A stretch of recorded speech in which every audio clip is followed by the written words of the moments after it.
Anugerah dari Tuhan Yesus Kristus, kasih setia Allah Bapa, itulah kiranya menyertai kamu sekalian. Amin. Firman Tuhan di pagi hari ini tertulis di Mazmur pasal 90 ayat 12. Ajarlah kami menghitung hari-hari kami sedemikian, hingga kami beroleh hati yang bijaksana. Demikian pembacaan firman Tuhan. Selamat pagi dan salam sejahtera untuk kita semua. Bapak Ibu saudara terkasih, berbicara tentang usia atau hidup, ternyata di dalam Alkitab kita melihat tokoh-tokoh Alkitab memiliki usia yang tergolong sangat-sangat panjang. Namun perlahan usia itu berubah, semakin singkat sampai saat ini. Ada yang berusia 900 tahun, 600 tahun, 100 tahun. Sampai pada masa Daud.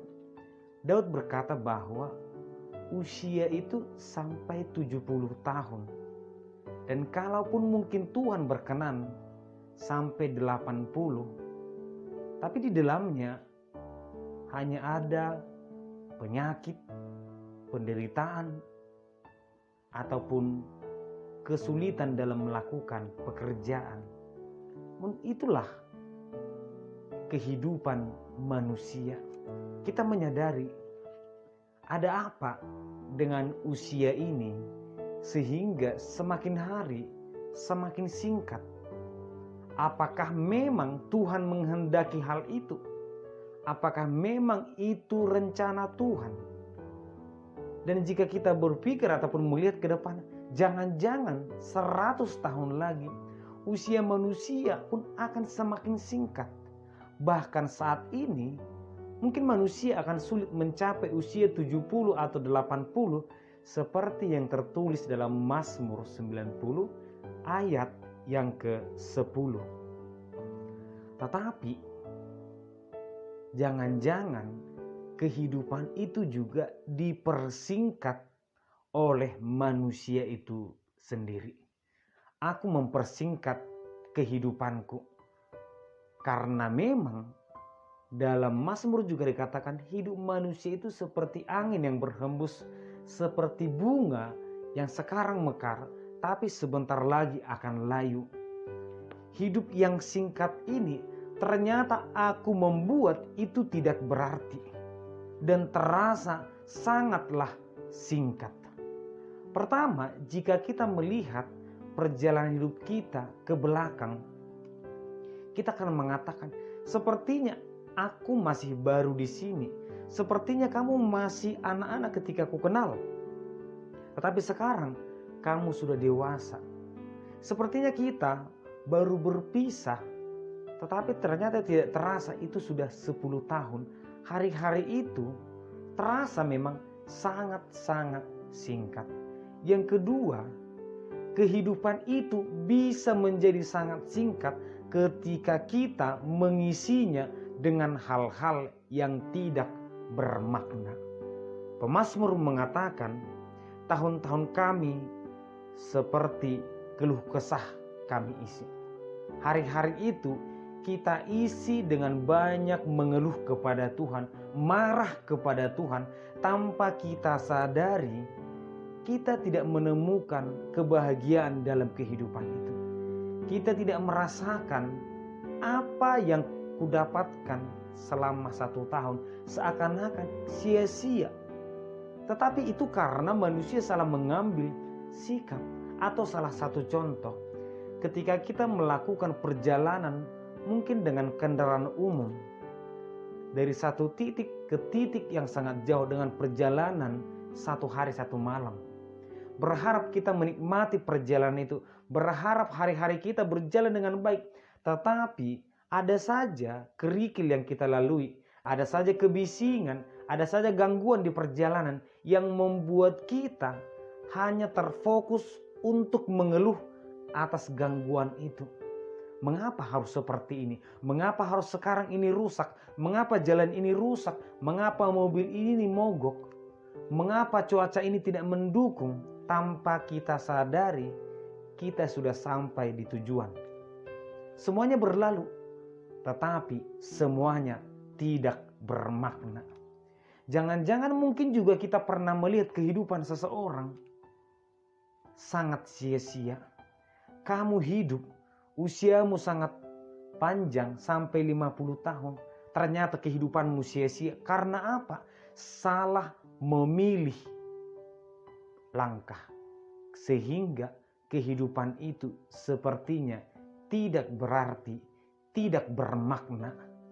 Dan mungkin kita juga melihat seseorang dengan sukacitanya ataupun dengan harta yang dia miliki, dengan kebahagiaan yang mungkin sudah melekat dalam dirinya, tetapi menurut kita dia salah langkah. Kamu jangan seperti itu. Nanti hari-harimu begitu sia-sia.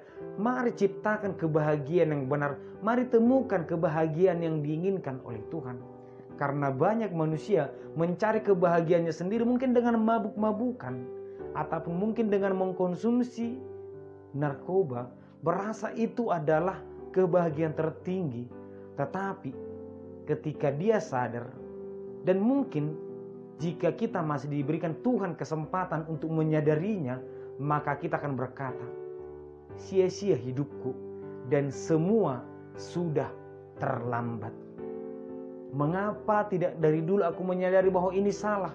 Mengapa tidak dari dulu aku mengubah kelakuanku? Dan mungkin kita pun seperti itu.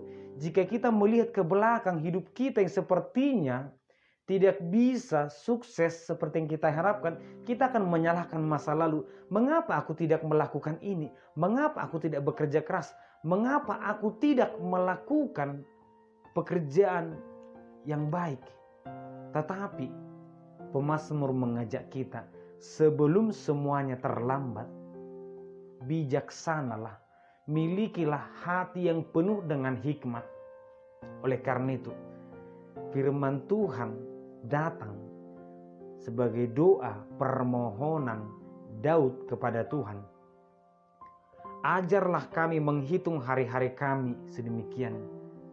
Biarlah Tuhan mengajari kita menghitung hari-hari kita ke belakang, apa yang sudah kita lalui, agar kiranya kita tidak hanya melihat hal-hal negatif dalam masa lalu kita, hal-hal yang tidak sempurna. Mengapa Tuhan tidak memberikan ini? Mengapa Tuhan tidak memberikan itu?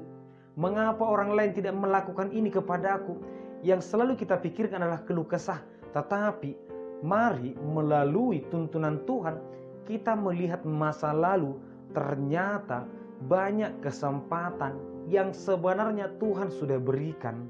Banyak peluang yang kita sia-siakan yang sebenarnya sudah dipersiapkan oleh Tuhan. Dan banyak berkat Tuhan, pertolongan Tuhan di masa lalu.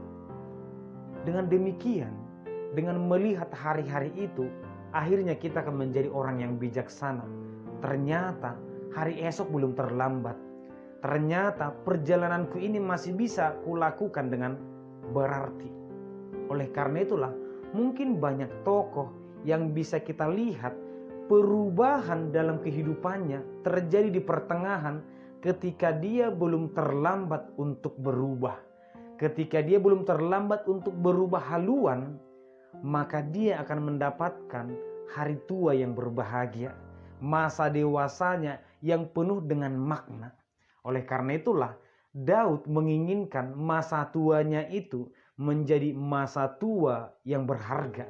Dan masa tua kita pun meskipun usia semakin menua, mungkin ada yang sampai 50, 60, 70. Di situ pun kita tetap berharga di mata Tuhan karena kita sudah berhikmat dalam mengambil tindakan yang benar. Bapak Ibu saudara terkasih, tentu firman Tuhan ini juga menjadi nasihat kepada kita dalam mengambil keputusan. Jangan mengandalkan kekuatan, jangan mengandalkan pikiran atau orang lain, tetapi mintalah petunjuk dari Tuhan. Tuhan ajari aku, agar kiranya aku bijaksana, berhikmat dalam mengambil keputusan. Karena memang banyak yang gagal, dan Daud sendiri pun mengalami hal itu. Saul sendiri pun mengalami hal itu. mereka mengambil keputusan hanya karena mengandalkan selera, dendam, ataupun keinginan, dan ternyata pengambilan keputusan yang tidak berhikmat itu merusak masa depannya, merusak kehidupannya, bahkan merusak nilainya di hadapan Tuhan. Oleh karena itulah Bapak Ibu saudara terkasih, kita semua menginginkan hidup yang berharga, berkenan di hadapan Tuhan. Maka setiap keputusan, setiap kata-kata yang kita ucapkan, biarlah kata-kata yang penuh dengan hikmat. Setiap perbuatan yang kita lakukan, itu pun menjadi perbuatan yang diputuskan dengan hati yang penuh dengan hikmat. Sehingga tidak ada sedetik pun dalam kehidupan kita yang sia-sia. Maka mari hari demi hari kita menjalin hubungan dengan Tuhan. Biarlah Tuhan yang mengajari hari-hari kita, dan percayalah semua waktu akan menjadi berarti. Amin, kita berdoa. Terima kasih Tuhan, kami bersyukur kepadamu. Tuhan memberikan hari-hari yang indah kepada kami, memberkati, memberikan segala tantangan, pergumulan, kesempatan, berkat kepada kami. Biarlah kami semakin mengenal kasih-Mu Tuhan, agar kami tetap menjadi orang yang percaya kepadamu, memiliki hati yang bijaksana dalam mengambil tindakan. Berkati kami Tuhan, dalam nama Yesus Kristus kami berdoa. Amin.